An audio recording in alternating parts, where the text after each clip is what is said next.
Then. So good afternoon, everybody. I'm Barbara, also known Basha Kolozinska from C&M Recruitment. Thank you for taking the time away from your scorching days to come and join our webinar. I think it's the first candidate-focused webinar in the travel industry since the coronavirus hit us.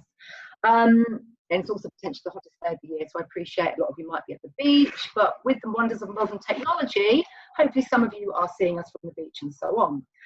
Just some housekeeping. I think you all know already, please keep your videos off and on mute as well. Apart from my esteemed and very knowledgeable co-panelists, Claire Steiner and Ami Naru, who will be introducing themselves later, we also have my colleague Mark Shapiro from C&M Recruitment, and we also have Matt from Travelor, and they will be collating all the questions at the bottom of the chat room.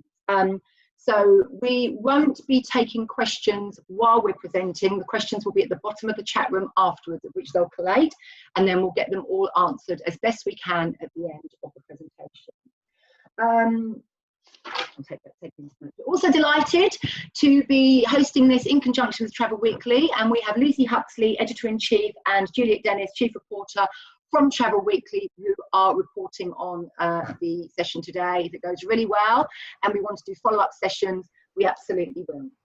The reason we did this is we wanted to give something back. We wanted to make sure that all the candidates, all the people out there at risk of redundancy, know that we are there to give them advice, help and direction. You might be redundant, you might be at risk of redundancy and so on. Next thing I'd like to do is we are also doing a poll, and we would like to work out the approximate percentages of who we have in our audience, whether you are on furlough, whether you've been made redundant and so on and so forth. We have a poll set up which Mark is going to now launch. I think initially the poll will test. Could you please launch the poll, Mark? Okay, hopefully you can all see that. Okay. So if you could all possibly click on, are you currently in employment and still working, on furlough and returning back, on furlough with a risk of redundancy, was on furlough and now working or have been during the 3 months, being or have been made redundant, or other. I'm going to take a picture of that once we you specifically wanted that, Amy, as well, didn't you? So we know who our audience, so we can see the it's not a surprise, is it really? On furlough with a risk of redundancy, next have been made redundant, next on furlough returning back, next employment still working, or actually next other. Be interesting to see what others are. Next employment. Okay, we'll leave that as a final. Okay. Thank you very much for your participation there. Okay, just a little bit of background on C&M. Whoops.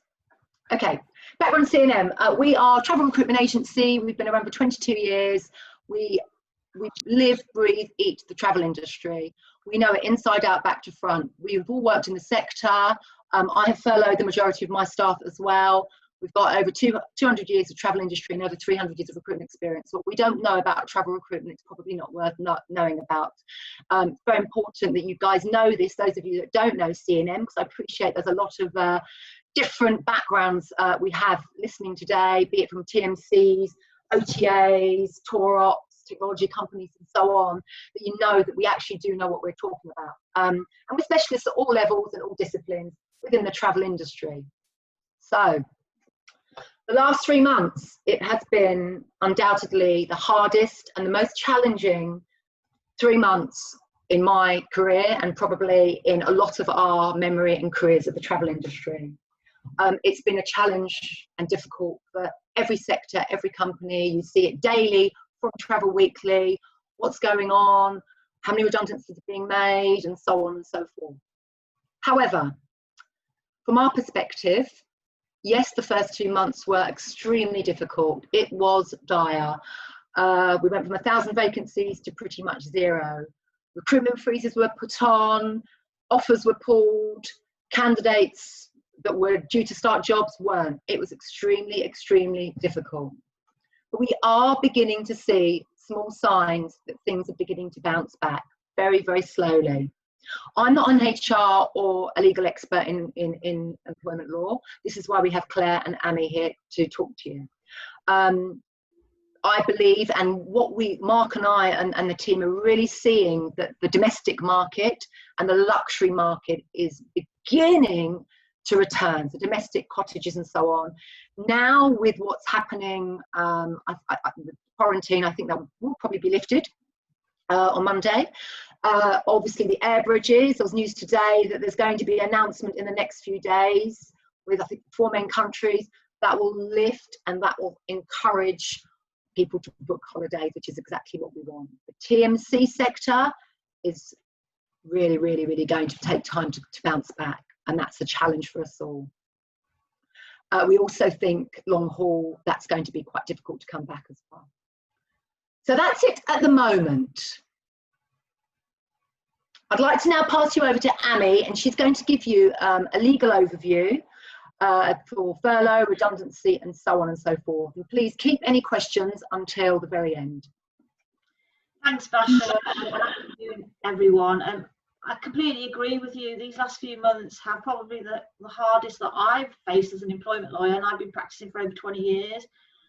I think, you know, if I'm completely honest with you, advising employers, as I do for the travel industry, it's going to get worse before it gets better, but it is going to get better.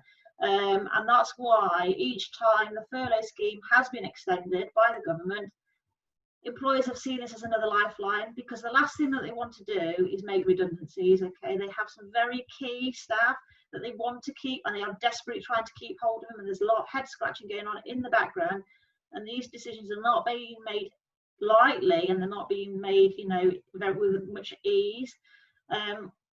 So I think, you know, a lot of people take it very negatively that they've been put onto furlough. The alternative option available to the employer is that straight away they could have made those roles redundant. Okay, so I think those people are on furlough, you know, it's because their employers do not necessarily want to get rid of them, and they do want to try and get them back into the workplace where possible, but they can, and that's very much in light and in line with the spirit of why that scheme was put into place by the government. So I'm sure, you know, on that poll there was 52% of the viewers today who are on furlough or at risk of redundancy. I'm sure that some of you have been on furlough for quite a while, and you know, you don't know when you're going to be returning back to the workplace, if at all. It might be August, it might be September, it might be October, or indeed you may end up being made redundant. But what I think is worth recapping on is, what does it actually mean if you are on furlough? You still remain an employee, and the employment and employer relationship still continues. Okay, so that means continuity of service continues. Your duties in terms of confidentiality, good faith, and your fiduciary duties still continue. So that relationship between the employer and employee still exists. So, you know, some of you are probably thinking, well, does that mean whilst we're on furlough we can go and obtain other employment to help us bridge that gap whilst we're still on only 80%? That really depends on what's written into your contracts of employment with your existing employers. Okay, some of them will prohibit you taking secondary employment. However, now more than ever is probably a good enough reason to approach them and say, look, you know, you don't want us to be on furlough, we don't want to be on furlough, we have got a reduced income, can we go and do a secondary employment whilst we're on this scheme? And, you know, I think from the employers that I've spoken to, most of them are amenable to that. Some employers are a little bit cautious when they have staff who are working whilst others are on furlough and having a pay cut as well, and there's a little bit of unfairness and balance that arguably you could be on furlough getting 80% of your wage from your employer and then getting 100% of a wage of a secondary employer, whereas there may be some existing staff who have had to take a 20% pay cut and having to work for that 80%. So it's just addressing that. It's not that employers want to be completely you know, difficult about it. There's a balancing exercise to do. The other thing that you are probably aware of is from July, just with the work that is going on. I know you're saying it's not once. Sorry, I can't. This is beginning. Claire, is that you? No, it's not me. It's not me. I've just someone who was speaking. So I've got whoever is speaking, guys. Could you please put your questions on the chat at the bottom, and we'll get all the questions answered at the end, if that's okay. Thank you. Yeah. Could you mute yourselves, please? Mark and Owen and Matt, could you please go around and find out see who that is and mute them? It would be good if I was more productive. I think actually I can see who it is. I don't want to call her out, so I'm going to. You do it, please. I'll chat to her. I'll send her a Thank message. you. Okay. Right, so I was just going on to say that from July, this new concept of flexi furlough is going to come into play, and that effectively means that your employer could ask you to come back to work part-time. Very much the hope here is that employers gradually start getting people back to work on a part-time basis, build it up to a point where we can return to something like normal. So for the period of time that you spend at work, you get paid your normal wage. For the period of time that you remain on furlough, you would get a proportion of the furlough pay that you would have got previously. The other final thing that I want to mention about furlough is obviously annual leave accrues, and so employers need to manage the accrual of annual leave, because hopefully in a few months' time the travel industry will be booming, everyone will be booking holidays, we want everyone behind the desks, and employees won't be able to manage all of the annual leave that's been accrued. So, if the fact that your employer is asking you to take annual leave whilst on furlough, there is a positive out of that, because there is a, light at the end of the tunnel, and they do see you coming back to the workplace. I appreciate that, you pick up the news and you hear of this company going bust or this airline making job cuts. But it's not just specific to the travel industry, it's across the board this is happening. I know we focus on the travel industry. And, speaking to employers, unfortunately, some had to make redundancies at the beginning of March in the lead up to lockdown, some are made during. What each employer does is different, okay? But what employers ultimately are doing, and I can say this, hand on heart, having spoken to them and advising them in the background, they are not making these decisions with ease, and what they are trying to do is trying their very best to hold on for as long as possible, because they don't want to get rid of good people, okay? And the other day I had a conversation, look, we're going to make them redundant in a few months' time. Hopefully the industry will pick up and we're going to have to recruit again, and we want to get these people back. It very much is about what they can do between now and when the industry picks up again, and then when they can fully have bums on seats, so to speak. So if an employer approaches you or mentions the word redundancy, it does not mean that it's necessarily going to happen, okay? What they are saying to you is, look guys, this is the predicament we face ourselves in, and you are at risk of redundancy. And the key word there is risk. That does not mean that you are going to be made redundant. And the word risk is there because you enter into a period of consultation, and during that period of consultation, it's not just for the employer but also for the employee. So put their heads together and try and find a way to avoid a redundancy situation happening, okay? And most employees go into that situation and they think, oh, well, what possibly can we do? The employer's made their mind up, we're going to be made redundant. And the employer's like, well, we don't know what the employer's going to be able to offer. And that's where you both have to put your heads together and see, well, is there anything that we can do to bridge these few months and get to the other side of it? Alternatives to redundancy might be, some of you may have explored salary reductions, reduction in hours, job share. Or sabbatical or something. Sabbatical, exactly. Yeah. Unpaid leave, a whole host of things that are available. And it's only until you start talking with your employer that you can explore this, because, you might turn around and say, well, actually, I don't mind taking 3 months off. And then by that point, the industry may have picked up and your employer will be like, well, actually, that would help us out, and you avoid that redundancy situation. So it's very much, first of all, you're at risk. You haven't been made redundant. No final decision has been made. Secondly, is engage in that consultation process and try and explore what alternatives, if any, there are. Sometimes you might be able to find that magic solution, but sometimes you might not be able to, but it's still worth exploring. And then just finally, I just briefly want to touch on the situation of, okay, you've gone through that process, your employers unfortunately had to make that decision that you are going to be made redundant. A few things that you just need to remind yourselves of. You will have expressed confidentiality clauses in your contract of employment, and even if you don't, those implied terms still exist, even if you move to another employer within the industry, so you just need to be a bit careful of what knowledge you do take over and how you use it. If you are senior and vital to your business, you are highly likely to have restrictive covenants in your contract of employment. Okay. Ordinarily, employers will be like, well, they're there for a reason. We don't want you to go and work for competitors, this, that, and the other. But given the current situation that we're facing, I'm not saying that they will, but there may be a conversation to have to say, look, you know, I want to stay in the industry, but effectively stopping me from working in the industry. There aren't that many jobs at this moment in time in the industry. Can we be a bit more flexible? I'm being upfront and honest with you rather than trying to go behind your back and then see if I get caught out and we end up in some sort of litigation.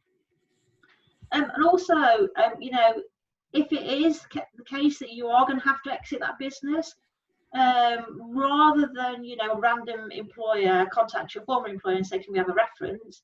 Try and agree the wording of a reference. You know, like I say, employers are not making these decisions lightly. They do want to do what's the right thing and they do want to help. So, you know, if you can agree some sort of wording of a reference that's going to help you get your next job, then, you know, that's something that you probably could approach your employer to do. I think that's a fantastic idea. Yeah, so those are the only three things that I really wanted to touch on, and I'll let Claire and Basha take the mic back, so to speak. Thank you, Amy. Thank you very much, and feel free to interject if you feel it's appropriate over the next few slides. Thank you, Amy. That was really, really helpful. Over to my very good friend and fellow board, ITT Board Director, Claire, to give you her take from an HR perspective. Hi everybody. It's a pleasure to be here, and thanks for asking me, Basha. And obviously, I've worked closely with you at C&M over the years, as I have with Amy and the team at Travelall. I am an HR and talent professional, so I work with a number of companies across the whole travel and tourism sector, providing them with an HR service at different levels. And I've been doing it for a long, long time. And as Basha alluded at the beginning, yeah, I can absolutely hand on heart say, never been through anything like this before. And it's been a real case of trying to support all of my clients and other people in helping them navigate what has been a brand new territory for us around things like the furlough. And now as we come into recovery, but also sort of, you know, as we were saying, companies needing to survive just a bit longer before we can actually really start focusing on getting back to business. So I have been on both sides of the redundancy table myself, and I hope that gives me a little bit of empathy with people who are going through it at the moment or about to go through it. So I know what it's like. And there is a sense sometimes of if you walk away feeling there's a bit of a stigma attached to being made redundant. As everybody has said, and I really cannot emphasize this enough, no employer wants to do this. This is not personal to you. It feels incredibly personal to you because it's your livelihood. But actually what this is about protecting the business, trying to get back to some sort of normal, whatever that normal will be. And actually then, fingers crossed, we'll get to the stage where we can look at rehiring some of the amazing talent that we still have in the sector. And that's a key area for me with my talent hat on, with my ITT hat on, is around ensuring that even if some of the people are finding themselves without work at the moment, we keep you engaged and we do everything we can to keep you in the sector. We know you love working in travel and tourism. I love it as much as you do, I'm sure. So it's really important we do that. And I think, you know, there is, because of the situation we're at with COVID-19, you are not alone. And as Amy said, this is every single company, every single person in the world, I mean, that's 7 billion people, has been affected by this in some way.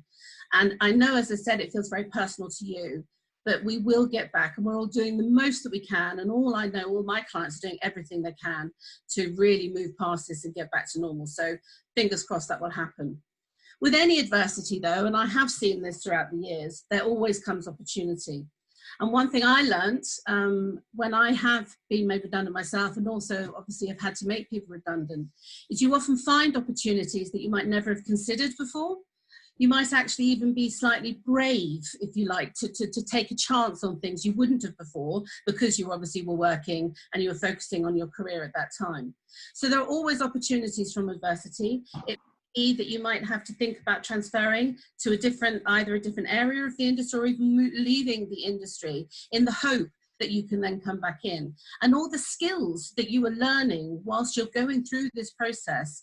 Now, for instance, you know, resilience, we always say resilience is a huge skill that we like to see in travel and tourism, purely because we've had to cope with so many challenges over the years.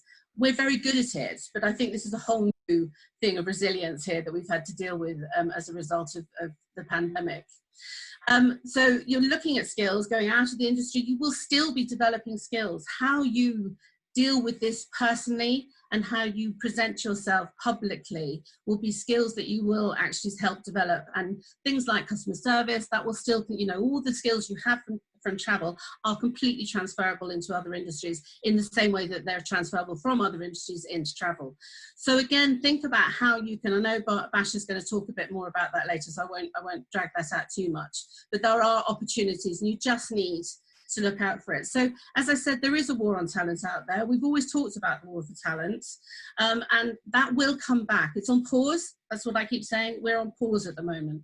This wonderful industry, travel and tourism sector, and I include aviation, I include business travel, I include leisure travel, you know, all the different industries within the sector. We will need good talent in this sector for the next 20, 30, 50 years. That's not going away. It's just on pause at the moment whilst we deal with the current situation. So all I'm saying is please take heart, because there will be opportunities for you going forward. And hopefully you'll get a lot out of this session that will enable you to deal with what you're going through at the present moment, not just thinking about the future. Can I add something there, Claire, actually? I had a discussion with with a couple of the team this morning, and we know that a lot of the companies, not naming any names, but or even which sector within travel, they're really digging deep, and they are cutting their heads, and we understand why. They need to keep running their business. They need to. But our concern is that they will, just like after 09/11 and after the recession, they dig too deep, and then we will have, like you say, we'll have a candidate shortage yet again, and they will come back and need those people again. And that's something we really want to probably stress to everybody that is at risk of redundancy or is worried or on furlough and not sure what the future holds. Those skills, whatever skill you've got, reservations, business travel, product, marketing, yield, in whatever sector, will be needed again. And Mark, I'm not sure if you agree, but I think they'll be needed probably a little bit sooner than we realise. I don't think this is it's gonna go on for a while, and it's certainly not going to go back to the numbers it was in January for a long time, but it will bounce back. And what we don't want is us to lose the really fantastic people we've got in this industry, which has always been, since I've been in recruitment for 22 years, it's always been candidate driven, really. Sorry, Claire. Yeah, no, that's fine. I think, you know, it's fair to say that, you know, companies, as we've all said, are doing everything they can to avoid redundancies. And obviously the government support has been a large part of the furlough scheme, things like all the bounce back loans and business loans and rates relief and all the sort of stuff that companies are doing. So they will have looked at every single cost in the business and cutting it before they had to start cutting staff costs. So, you know, again, and I know, I keep saying, I know it's personal to you, but it really, these are sort of business decisions that have to be made. And I can tell you hand on heart that the business owners that I deal with are absolutely devastated by this and what they're having. It's really tough for them too. I know that's easy to say because they're still in work and running their businesses, but it really isn't an easy decision. I think, you know, we are absolutely hoping for the best, that travel will pick up quickly than we're all predicting. It's a case, I think, of preparing for the worst, hoping for the best. We're also, you know, having to bear in mind what's going on around the world as countries continue to keep their borders closed or reduce them. You know, there is the risk of spikes again and second waves. But again, I think, you know, once business starts moving, we are learning to adapt. I think, you know, back in February, we didn't know what was going on, and we had to sort of, you know, a lot of knee-jerk reactions. But we are learning to adapt to this, and obviously the science is helping, and things are improving all the time. So, you know, on to saying what Basha has said, I think, you know, hopefully it will come sooner rather than later, but businesses are going to be cautious for the first few months, but they will be trying to get business up and running and rehire talent into their businesses as and when they can. Yeah, and I think just adding on to that, if you think about what's happened to hotel providers based in the UK who've now been able to start taking bookings, you know, they are overwhelmed with, you know, try booking yourself a hotel in the Lake District this summer, you know. And so they've quickly had to get all their staff back off furlough and back to work. So it is largely depending on what is, you know, the government is lifting in terms of restrictions and what is going on in the bigger, wider world. Yeah, but it will happen. It's going to happen. We're all desperate to go on holiday. Certainly are. Okay, I think you've got another page now, Claire. Oh, have I? Yes. Well, okay, good. Yeah, so I talked about new opportunities and opportunities coming from university, and you are finding in some companies that actually, as they're looking to restructure the business to cope with the change in their business and what's coming in and what's going out, there might actually be new opportunities. So they may not need a certain number of roles in a particular area, but there may actually be an increase in roles in another area.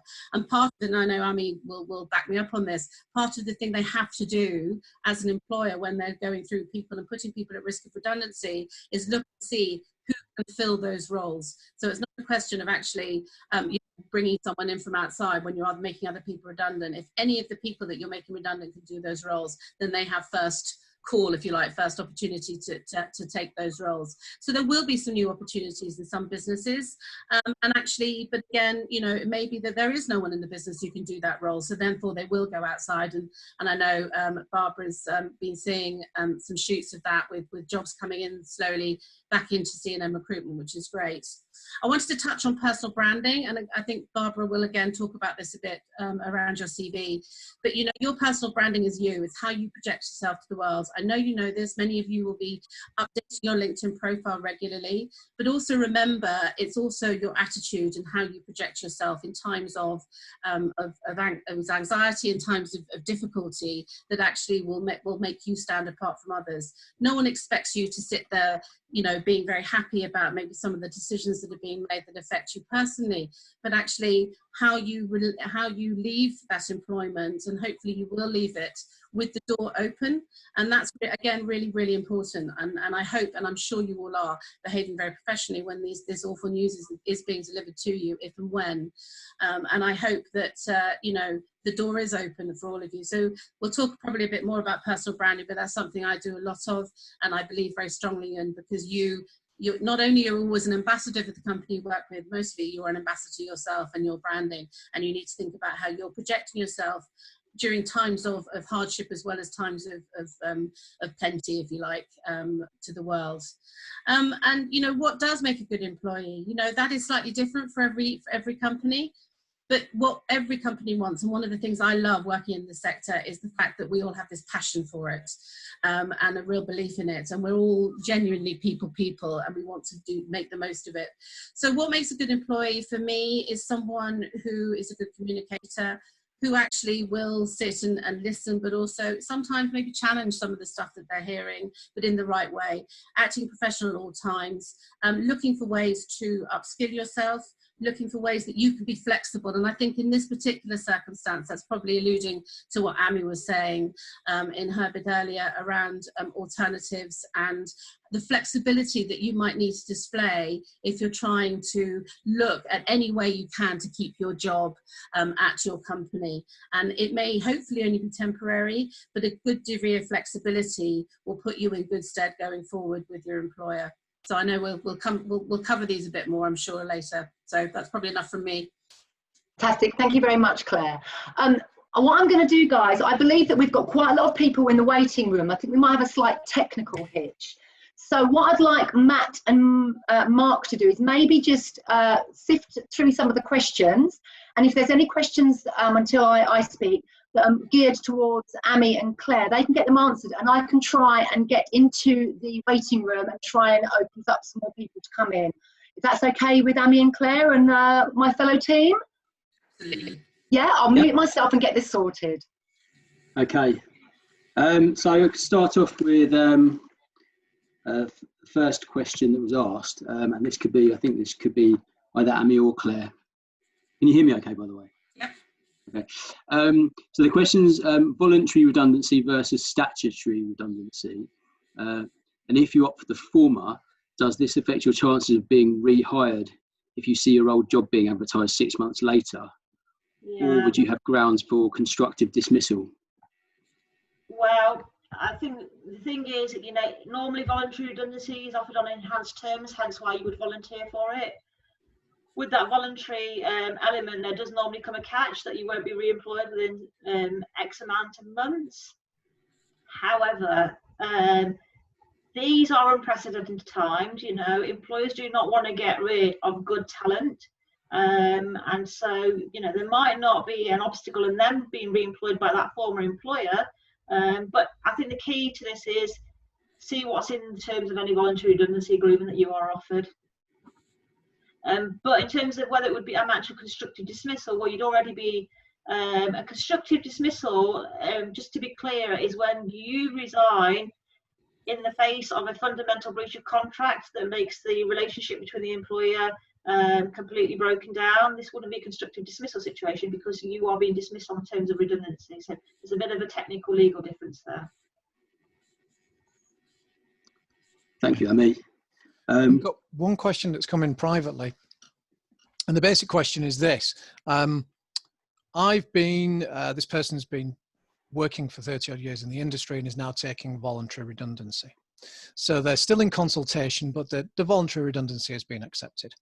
So the point is, okay, we're talking about talent and where it is and waiting for it, et cetera, but what can a person in that kind of situation do now to help themselves or to set themselves up for the coming months or whatever? Maybe one for you, Claire. Oh, crikey. Well, I think you'll hear a lot more about that from some of the stuff that I know Barbara's going to go through or Bash is going to go through around CV writing and stuff like that. I think if you know that your voluntary redundancy has been accepted, then you're start getting yourself out there. And we're going to talk a lot about networking, and that's obviously a big thing. And I think one of the challenges at the moment is that we can't do what there's always traditionally been in travel, the sort of face-to-face networking, and how we often do business and get to meet people. But you can do it virtually, and it's about reaching out to your own network. You will have people in your network on LinkedIn or just people that you've known throughout your career. Reach out to them. You know, start asking people if they can maybe recommend you, put recommendations on your LinkedIn profile. I certainly have a number of people I know who've reached out to me already saying, listen, if you hear of any job that would suit my skills, will you bear me in mind? Of course I will. You know, and I think, you know, those are the sorts of things you need to do. It's really at this time your network will come into play as you start to for the next opportunity for you. And of course, it's also registering with C&M Recruitment, who will also help you navigate the world of job hunting, which obviously they are professional experts at. Which is in fact a full-time job. I know this doesn't affect everybody actually on this meeting, but there seems to be a technical problem behind the scenes. We can only enter a certain amount of people, up to 100. So those of you that have got friends that might be waiting or might be messaging you, can let them know that we are recording it. It will be forwarded on. I have tried to sort things out behind the scenes. For some reason it's not a problem, it's a Zoom problem, but perhaps Amy and Claire will do it again, and we'll just ensure that the technical problems aren't there in the future, but we'll just move on. That's okay. Thank you so much for those answers and questions. So what will the office look like when we do return? And we're already seeing this with the clients that are beginning to recruit, and those of you that have worked from home, those of you that are on furlough that might be doing a little bit, some of you are still working.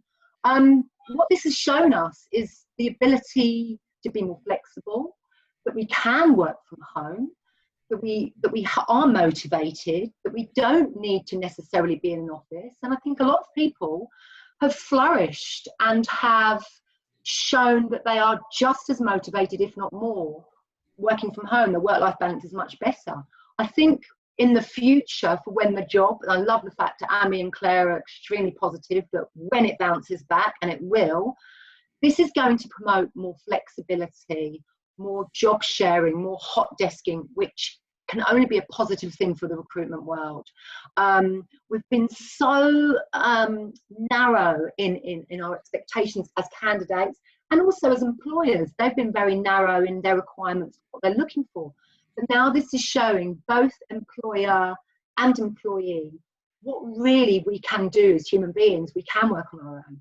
It's also shown some people that flourish in an office environment with a team around them don't necessarily always work so well on their own. They need, especially in a sales environment, they need the dynamic, loud, vibrant, buzzy atmosphere. But some that might have just been shy, retiring, wallflowers in the corner, very quiet, flourished at home. So this has actually opened up a lot of employers' eyes as to the opportunities that are out there. I think a lot of offices are going to minimise and reduce in their sizes as well as in physical offices. I think a lot of companies are now looking at reducing their offices in London, in central London, maybe getting WeWork offices, Regis, not that I'm promoting anybody, and so on. We are now, Zoom is now a verb. I'll Zoom you. 3 months it's been, and we are now all, we can do it like the back of our hand, apart from having more than 100 people on a call. This has become second nature. I don't think this is going to replace, if you're in a sales role, shaking the hand of a corporate client, or shaking the hand, if you're a tour operator, shaking the hand of a travel agent or something like that. But it will certainly improve and increase the amount of meetings and the speed of which you can see your customers. It's also a different skill set needed now to work remotely. Some are motivated, like I said before, some aren't so motivated. And as employees, we need to really be honest with ourselves, say, okay, is this for me? Can I work from home? Can I do this? Can I offer this? As Amy was saying, to an employer that I'll work from home for 3 days and come into the office for 2 days, and so on and so forth. So it's having that flexibility and being truthful to yourself about what really is there. Can I just jump in there? Of course. One of the things I would also add to that is it increases the job pool, if you like, in terms of going out and, you know, traditionally some employers who may work in one area sometimes can be limited to the candidate pool that's there, and also candidates themselves might feel limited because of where they live. This actually is, as you said, is creating far more opportunity, because, you know, companies are going to really struggle to say home working doesn't work for our business anymore, because the last 6 months we've been doing it. And I think, you know, there are a number of people who want to go into the office, and there will be a number of people who don't want to go back to the office. We're going to have to deal with that as we come out of this. It does, and for those of you out there looking for jobs, it might make you start thinking about, well, traditionally I know that I've only ever looked in a 10, 20 mile or half an hour commute radius from my house. And actually now maybe I can start looking at other businesses I've always wanted to be and been attracted to, that might actually now employ me because I can work from home. Yeah, I think that's a really good point, but I think it's a double-edged sword as well, because whilst it widens your scope where your potential employees are located, it equally opens up the door for more candidates from all across the country applying for jobs that they may already apply for. But yeah, I think you know, the way we are working and the way we've worked during lockdown has changed the way that we're going to work for the future. Full stop. You know, we won't be doing work as we used to do it in the way that we did before. Like you say, I didn't know what Zoom was 3 months ago, but now I'm breathing. I'll Zoom you. Let's Zoom tomorrow. Yeah. Thank you very much, Claire.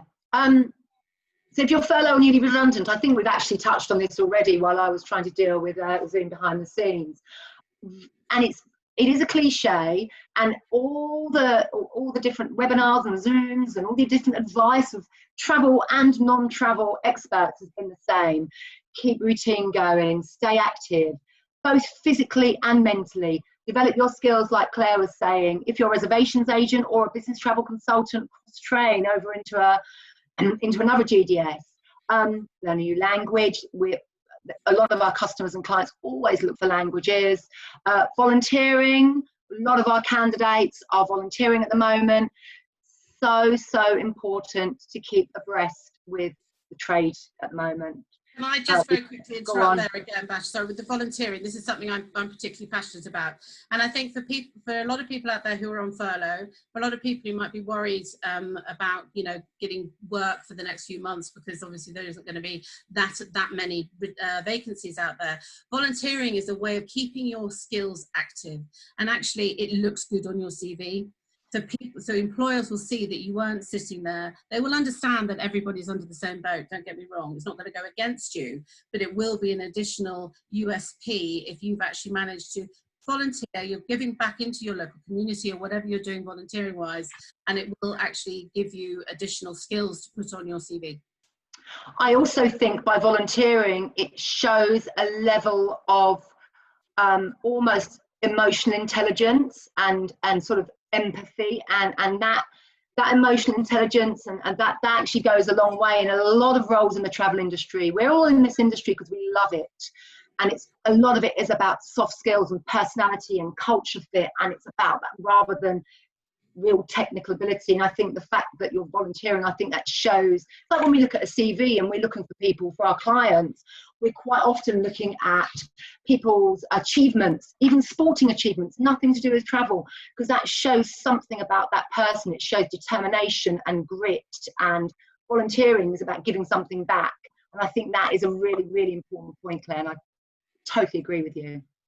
I'm seeing people, I can see people coming into the room. Reading the trade press, I know, Jules, you're still here. So important. Unfortunately, I had to furlough a number of my team, but luckily I had the opportunity to do so.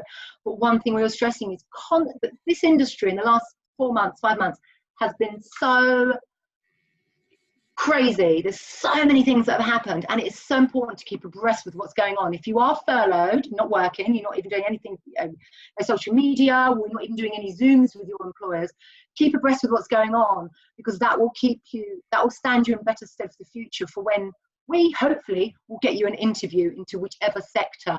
But it's so ever evolving and self-perpetuating. It's very important to keep abreast with what's going on constantly. Travel Weekly throwing out news all the time. You know, I'm always forwarding on bits and pieces that come onto my phone, onto my team, that I can't even keep up with it. It's crazy, isn't it, guys, how much news there is every day.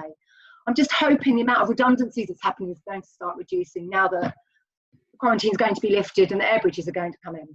LinkedIn is extremely important as well. That is your social media platform, and that is your face. That is how we see you as potential employers, colleagues, and so on. As a recruitment agency, we will look at your LinkedIn and keep engaged on LinkedIn as well. Use it to engage with your partners, your peers, your old clients, your suppliers.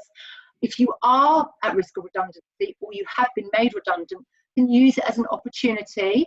Obviously not in a begging capacity, but there are everyone out there, there's a lot of people out there in the same boat, is use it as an opportunity to hook up, link in with all those people that you've built up relationships over with in the last 5, 10, 15, 20 years, and capitalize on those relationships. And of course, update your CV. Appreciate many of you have not done a CV in many years, but it's important that it is absolutely spot on. It is the shop window to you.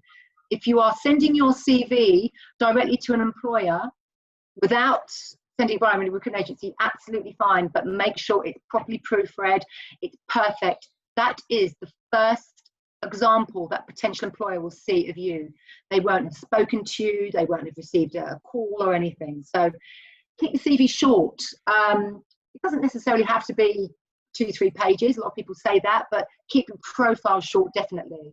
I think this is common sense, but I'm just going to reiterate it because it's something you'll be surprised, even the amount of senior people that don't know how to write a CV. We've also got tips on our website of the templates, how to construct your CV and so on. List all the jobs from your most recent with the dates, names, job titles, bullet point. Don't have it as lots and lots of paragraphs. It's very difficult as a potential employer to read. Have it as bullet point. Think about, put yourselves in the shoes of that employer. How would you like to see your CV? If it's reams and reams of paragraphs, it's extremely difficult to read. So keep it bullet pointed. Recent education, yes, at the end. Hobbies, especially sporting achievements and so on, that's very important. Achievements. So if it's a sales role, the targets you hit, the revenue you hit, the profitability you made, what you exceeded, hopefully, the amount of calls you answered, the amounts of brochures you produced, the amounts of contracts you contracted, and so on. Very important, because that is, as an employer and as an agency, Mark, I'm sure you'll agree, this is what we look for when we look at CVs. We cannot physically speak to absolutely everybody for 3 hours at a time. We'd love to, but it's really important that your CV almost sells you. And the countries you've travelled to, especially if you're looking for another tailor-made reservations role or working for a specialist tour operator, it's very important that you list where you've been, and if it's a specific country that you're specialising in, the places in that country that you've been to. CV, try to stick to 2 sides, but if you're older like me, it's okay to be longer. Be consistent, don't have any gaps. If there is a gap on your CV, put in what you are doing. If you're traveling, not a problem. If you're having children, not a problem. If you're in prison, was a problem, but you must put something in there, because that's automatically going to raise alarm bells, and we're only going to ask. A potential employer might just ditch it, say, well, they're out of action for 3 years, what were they doing then? It's very important. No photos. Some of you, we still get a lot of CVs with photos. Important not to put photos on there, because a potential employer might not like the look of you. They're almost discriminating against you because of your age, your sex, your race. It's subconscious bias, which is not right. And having a photo, you could be as good looking as you might be, it's not the right thing to do, and you should be getting an interview and getting that role based on your experience. I don't know if you, Amy, that's kind of right, isn't it, from a legal perspective? Yeah. Yeah, absolutely. Say again. No need to put photos on your CV. No. Well, yeah, unless you're going for a modelling job, but we're not, you know. No, exactly. And the client will meet you eventually anyway when you go for an interview. Yeah. Include your contact details, the amount of CVs that we receive, and we don't have email addresses or phone numbers. It's crazy. And your address as well, or at least where you live, so that we know when we are doing a radial search for you for a role, it's not, you know, you're in Glasgow and we're looking for a role in Bristol, and proofread it.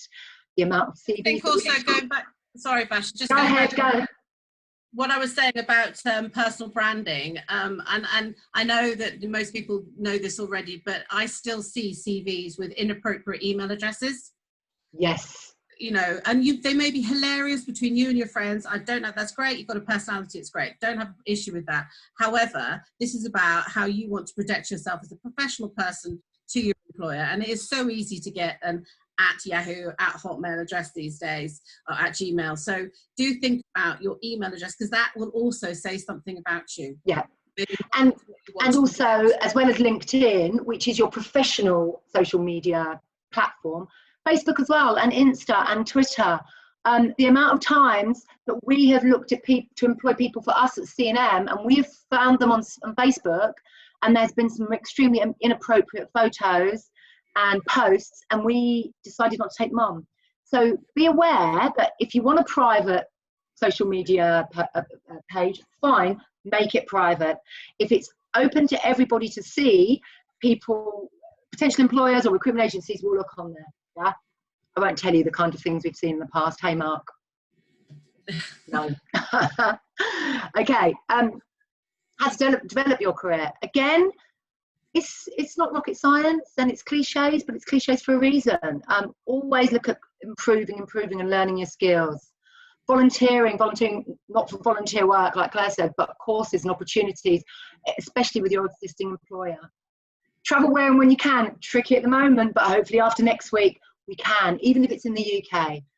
Build up your destination knowledge. Obviously there's a lot of various online travel training companies that you can build up your destination knowledge. Research and read up about the industry. Just keep reading with all the various news portals. We've talked about it already. LinkedIn, Facebook, Instagram, Twitter. Have a look later on, all of you, have a look. Go and have a look at your LinkedIn pages, then your Facebook, if you're on it, Insta and Twitter. And what does that say about you? What does your main profile photo say about you? What does your Twitter handle say about you? Exactly like Claire said.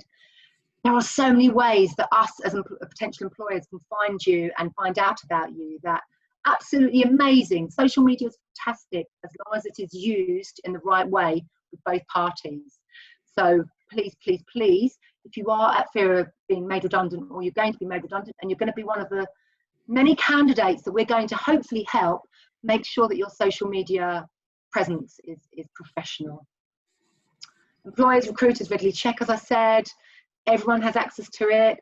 Blogs, articles, read them, write them. If you like to do that, absolutely. That will obviously improve the amount of followers that you've got as well. So hopefully that all makes sense, at how to basically sell yourself and rise above, because it's going to be a competitive world out there. The roles are coming in. There are roles coming in, but it is going to be much more competitive for every role. And what we don't want to do is lose the amazing talent that we've got in the industry, which would be a dreadful, dreadful shame. What do employers look for? Claire, I think you touched on this anyway. Yeah. But it's again, these are all soft skills, holistic. It's about passion, can-do attitude, desire, loyalty, being flexible, flexibility, destination knowledge. What's your USP? What's different about you? Why should I employ you rather than anybody else? Positivity, the fact that you're not scared of hard work. Let your personality come over. Hopefully our personalities are coming over. It's only two-dimensional, I appreciate, but you wouldn't hopefully be as engaged if we were just sitting like this and we weren't having a bit of eye contact and had a bit of personality behind it.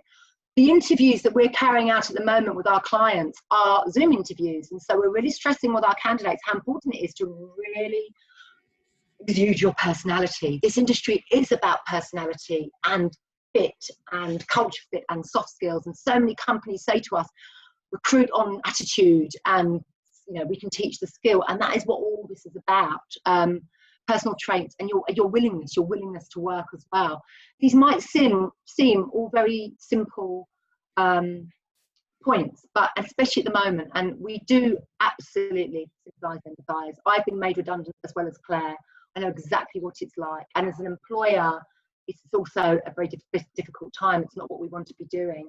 What we're trying to do now is help as many people and candidates as we can to ensure that they've got exactly the right attitude and skill set and mindset to get that next job. And sometimes you just have to brush yourself down, get back on the bus, so to speak, and go with it. Sorry, Claire, I just want to slightly link back into your previous slide around social media and actually this thing around personality, because I think one of the things, we talk about is obviously the appropriateness and thinking about what you've got displayed about your character and everything on Facebook, on your Instagram.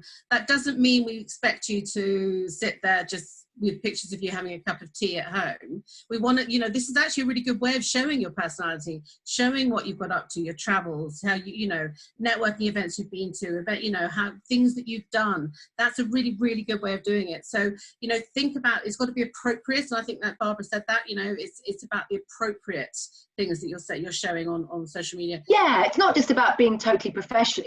Professionalism. I mean, Facebook is not designed to be a professional networking group. LinkedIn is.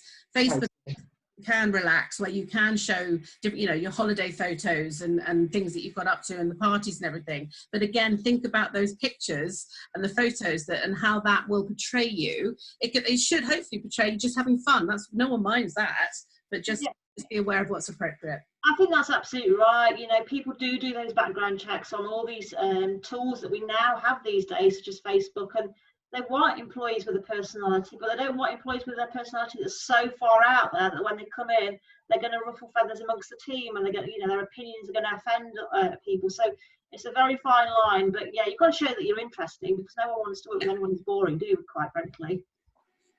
Fantastic. Absolutely. Thank you. Thanks for that. Where to find the latest roles is exactly it is a full-time job looking for a job. Register, obviously with us, but do register with other agencies.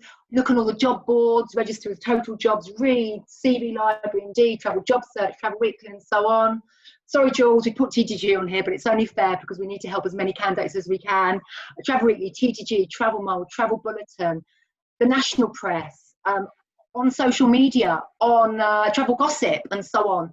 There are jobs, there will be jobs posted everywhere. There are jobs out there as well, everybody that's listening. There are jobs out there. They're few and far between, but they are there and they are beginning to trickle back. So look everywhere. Register as a candidate on all the different job boards. And of course, think about that company you'd really like to work for, that you've always esteemed to work for. Look at their careers page, because most employers have a careers page where they post all their vacancies as well. And the roles look up. Go on. Sorry, I was just going to say, I'd also add into that around reading the trade press. If you're reading Travel Weekly will be reporting on companies where, you know, that might be seeing a turnaround and starting to see business pick up. So actually you could get in ahead of the game, because you know, talk about, you know, opportunity from adversity. If you're hearing where growth is starting in the sector, by keeping in touch with all the different trade press, obviously you've got the business travel magazines as well, and the aviation magazines. Yep, of course. Reading those, because that's where you will also start hearing about what opportunities are out there, and it may also give you that big idea as well. You may think, oh my god, no one's doing that, that's my great Absolutely, yeah. So, the roles that we're coming up at the moment are, we're finding accounts, we're getting quite a lot of FDs, FCs, accounts roles, a few marketing roles, a couple of tech roles. We have got 1 or 2 BT roles, and luxury, very, very up at, you know, high 6-star luxury villas, cruise, and so on. So they're beginning to trickle back. Yeah, sorry, the other thing I would add as well, Basha, is there's nothing wrong with doing a speculative inquiry as well, because Absolutely not. Absolutely. Like people who think outside the box, and if Absolutely, yeah, that's knows before they're even thinking about recruiting, then you're. I should have had that on there. Yeah, basically speculatively get your CV over to potential employers. I totally agree. One Definitely. question that's come in, which I think this is a good time to address it, and in the interest of covering off all the angles. The effect of the question is basically to say, if I'm looking at a career change, I've been in travel, but now I'm maybe looking outside of travel for whatever reason. If my CV is just travel, what can I do to help that stand out if I'm looking at going in the other direction? can I add? Could start?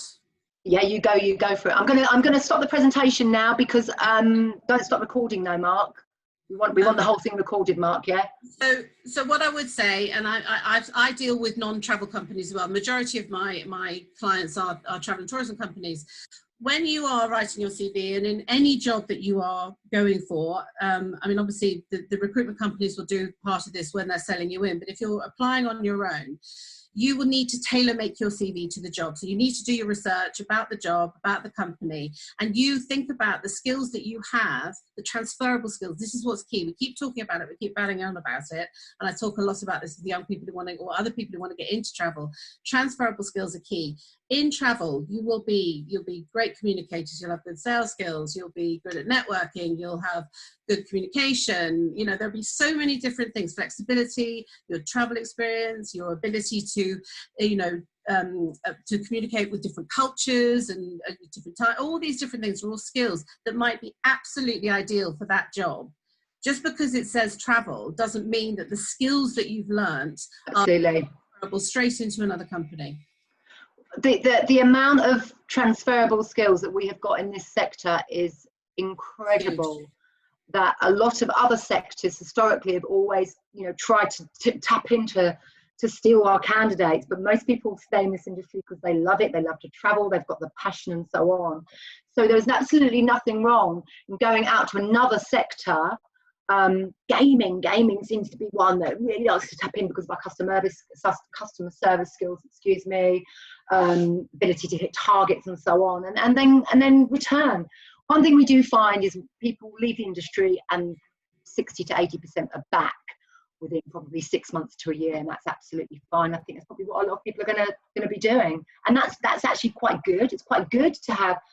I think a lot of employers in the future will be, or in a year, 6 months to a year, will think, okay, this person's gone out, had the sort of the foresight to go out, go and get a job in another sector, got different experience from a different sector, with different knowledge, different context that they can now bring back into our sector. So it's not a bad thing at all, and there's lots of skills there. That's the presentation finished, which we'll let you all have access to, and I'm going to let Mark and Matt now sift through some of the questions. I realise we're into an hour, so we hopefully won't go too much over an hour, but we'll hopefully try not to do questions. Thanks, Bash. Might need to whiz through these a little bit then. And actually, the first question I was going to ask actually is related to what you were just talking about, but maybe more asking our advice on sectors which are a natural transfer over from. So someone with 17 years of airline experience asked if we had any idea which sector within travel will be recruiting in the next few months. So if we had any thoughts on that. They've got airline experience, did you say, Mark? 17 years of airline experience, yeah. I think, or you're a recruitment consultant, you could probably tell me. I'd say a natural transition from airline depends on what the skill set, what they're doing. Was there a skill set in there? No, actually, okay. Yeah, it will totally depend on what they were doing. Yeah. Of course, if you're doing marketing is a skill that you can transfer into any other sector within the industry. I think from an airline, if it's reservations or if it's product or something like that, then that can go into, be it tour ops, because most tour operators use airlines, and that airline knowledge would come in useful. If it's ticketing or reservations for an airline, a TMC would look at that sector. If it's cabin crew, I don't know if it's cabin crew. I don't know if we've got any cabin crew on here. It's a shame we don't know that. I don't know if somebody wants to answer on the chat room if it's cabin crew. Cabin crew, that's going to be quite a challenge, I think. Sorry, I thought that was another question about that. Cabin crew, the thing about cabin crew, they've got amazing customer service skills, absolutely fantastic. And we historically have placed the odd cabin crew, haven't we, Mark, in reservations roles, things like that. But those roles are few and far between at the moment. So it actually depends on what your discipline is within the sector you work in. So if your airlines, OTAs, tour ops, TMCs, etc., that's great. But are you marketing, reservations, customer services, sales, etc.? Oh, right. Okay. Airline experience with reservations and customer relations. That could be transferable, Laura, to a lot of other sectors within travel, definitely, once we get the roles on. If you've got a GDS as well, one of the 4 GDSs, which I'm presuming you have, be it Amadeus, then that would be transferred into probably a TMC or a long-haul tailor-made company, Mark, would you say? Yeah, we often see, normally in normal times, we often would see you going over to a business travel. Yeah, TMC. But at the moment, I think that's going to take a little while to come back, probably before some of the luxury tour operators. So it may be best to look at luxury tour ops first. Yeah. Okay. Someone else says, crew, can someone read that question, please, Matt and Mark, from Alan Garner to everyone? Crew may find stuff on the retail ways as an option, something that this person's friends have done, or maybe even railways. Yep. I know a lot of the Virgin crew, I've got a few friends that are crew at Virgin, they're going onto Virgin trains, aren't they?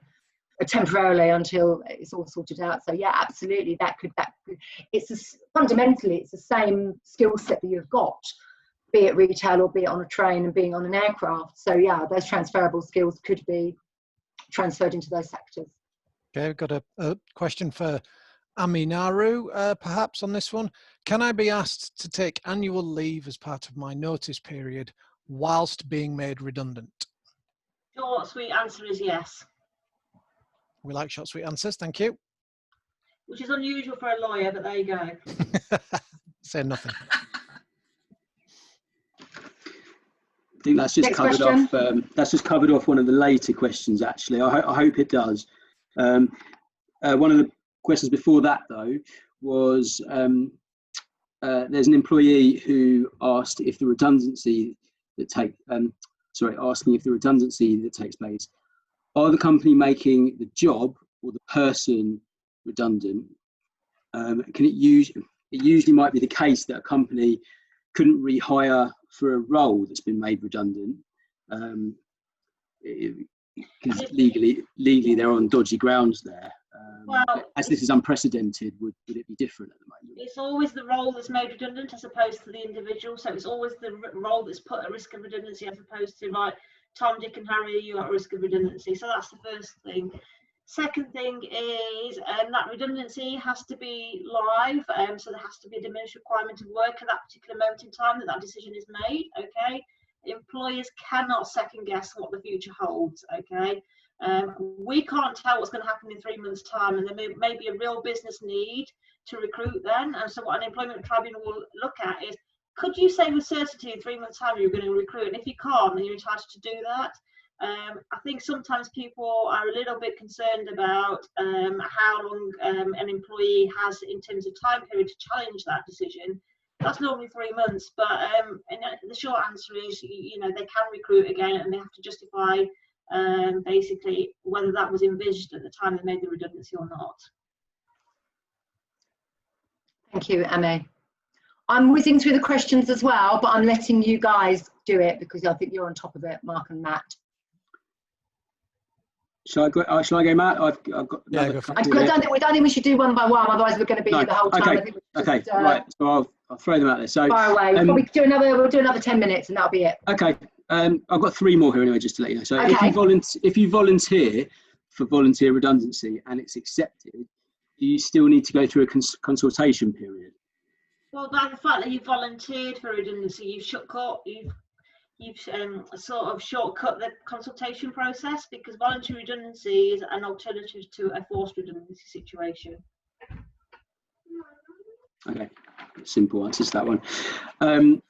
Someone who was placed on indefinite leave without pay as they didn't qualify for the government furlough scheme, they've now been advised they're going to be made redundant. Does the person still have the same rights as those on furlough leave? Sorry, just run that by me again, please. Someone was placed on indefinite leave without pay. Yeah. Because they didn't qualify. I don't know why, but they didn't qualify for the government furlough scheme. Yeah. They've now been told they're going to be made redundant. And does this person have the same rights now as the people that are on furlough leave? Yeah, I mean, they've probably been put on unpaid leave because they weren't employed, or the RTI information hadn't been submitted at the right time for them to qualify for furlough leave. It's a bit of a red herring whether you're on furlough leave or on paid leave. The crux of this is whether you've got 2 years service or not. If you don't have 2 years service, you don't have rights to unfair dismissal. If you do have service of 2 years or more, you're entitled to unfair dismissal rights. So you've got unfair dismissal rights rather, and you're entitled to a statutory redundancy pay. So that's the distinction to be made. That is a great link to the next question, actually. Oh, nice.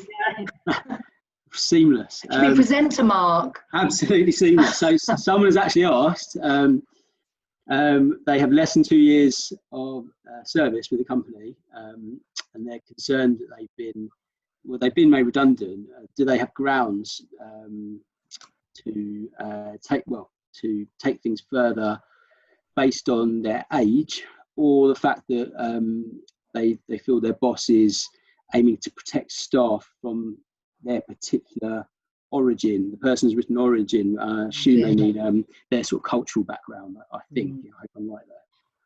Over to you, Amy. Yeah. So you can only claim unfair dismissal, like I said, if you've got 2 years service or not, to challenge the redundancy process.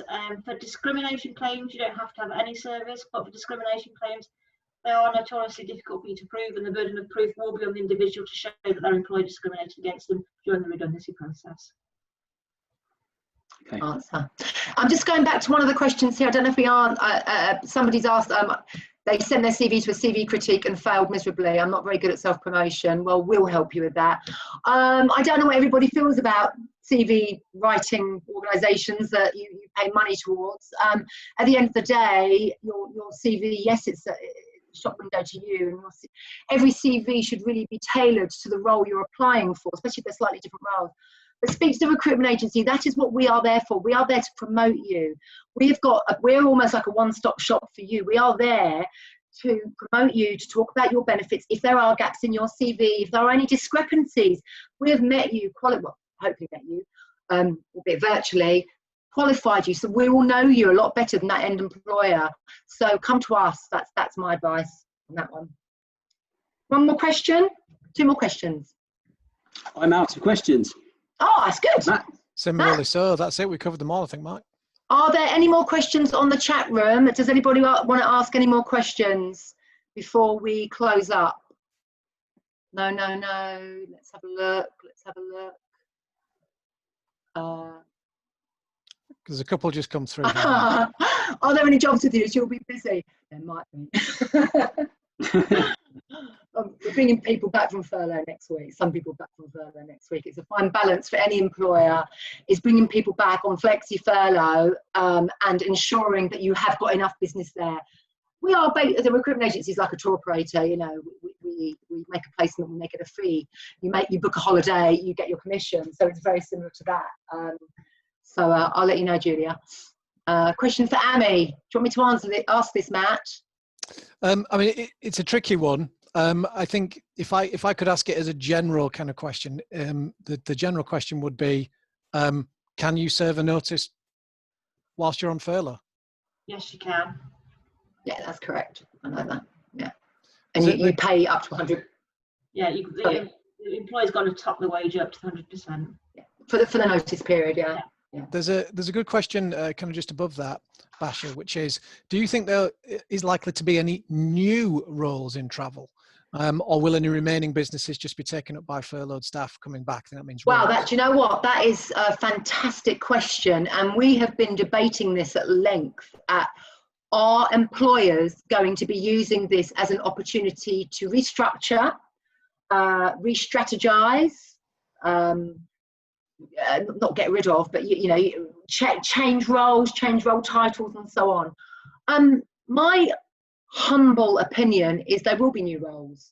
New roles will be created for the same reasons as we mentioned at the beginning of the presentation, that the new normal is going to be very different. The new office is going to be very different. A lot of companies might not have the same offices space that they had before.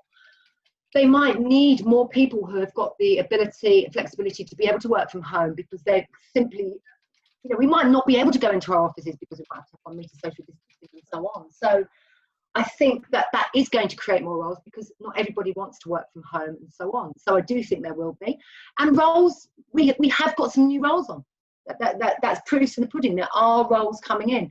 And it's not always going to be people that have been brought back from furlough, because obviously there's been one bout of redundancies just before furlough. People have been put on furlough now. Then there's another bout of redundancies because tour operators, travel companies are looking at their cash flow and their overheads and so on.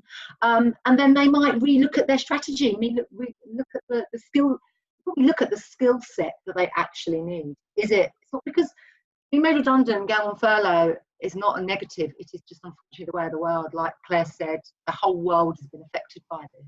And I think it's a lot of companies will be using it as an opportunity to look at the skills required, reduce, increase, upskill, change skill, and so on. So in answer to your question, Liz, I think there will be, yes.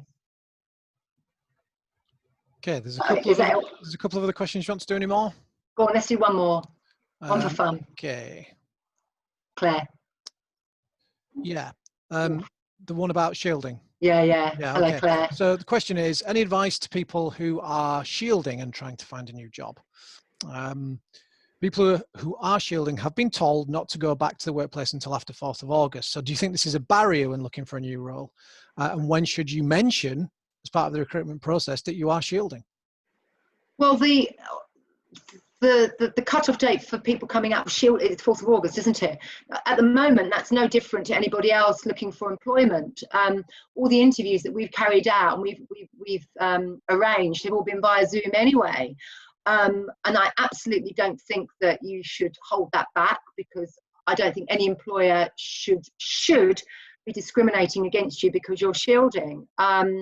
If it's a role that you can do from home, then that wouldn't be a problem anyway. I can't really see that'd be a problem. Saying, when should you mention that you are shielding at the interview? Mark? I think straight away. I think honesty is it. Yeah. I mean, it comes down to, can you do the job?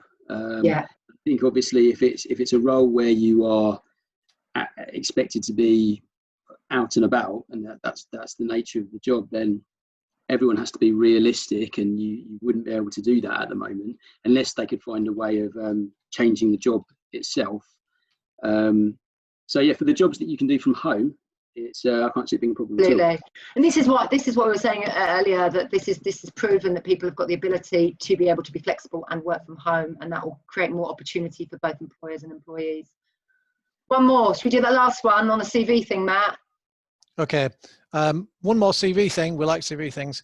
I was also told to only put my last 2 jobs as they cover the last 20 odd years. Is that correct? Basha says no. Unless the 2 jobs cover 20 years. I think that's the implication. But if your last 2 jobs only covered 5 months, no. I think it depends on what the jobs were, how long they were for, what achievements you made. If there were 2 jobs over, say, 10 to 15 years, then I think that's fair enough. But if it's 2 jobs over 2 years, no, I think you need to put more. I think it depends whether there may be question marks raised on a gap where What you there was did a before. significant gap. So if you've been doing that for 20 years, but then there's a 10-year gap between that job and your education, then I would put something just just to cover that time. Marianne, she's done 16 and 7 years. I'd put them both on, really. That's fine. Yeah. You're more than welcome to send your details to us. I think on that note, my fellow panelists, I think it's time to wrap up. Yes. I hope that everybody enjoyed it. I'd like to thank you all for joining us on this absolutely scorching day. I'm sweating a lot here.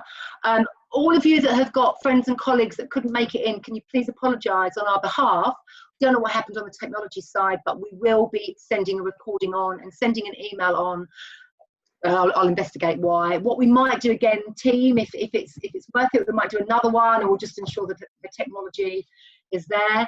I hope that you all enjoyed it, got something from it. Don't all feel alone and lonely, that we are there to support you. We're going to get out of it. You've got support from all of us. We're going to get through it as an industry. We're tough. No, it's tough, but we're all tougher. So stay positive and stay safe. We'll also send you a copy of the presentation, and you'll have myself, Amy and Claire's details on there so that you can contact us. So be prepared for a barrage, Claire and Amy, of questions, but that's fine, we don't mind. So on that note, guys, thank you very much indeed. Mark, stay on the call, please, and Owen for a bit. Thank you very much indeed, guys. It's been lovely speaking to you. Appreciate your time and look forward to physically seeing you all very soon. Bye. Good luck, everybody. Good luck, everyone. Good luck as well. You can stop recording now, Mark.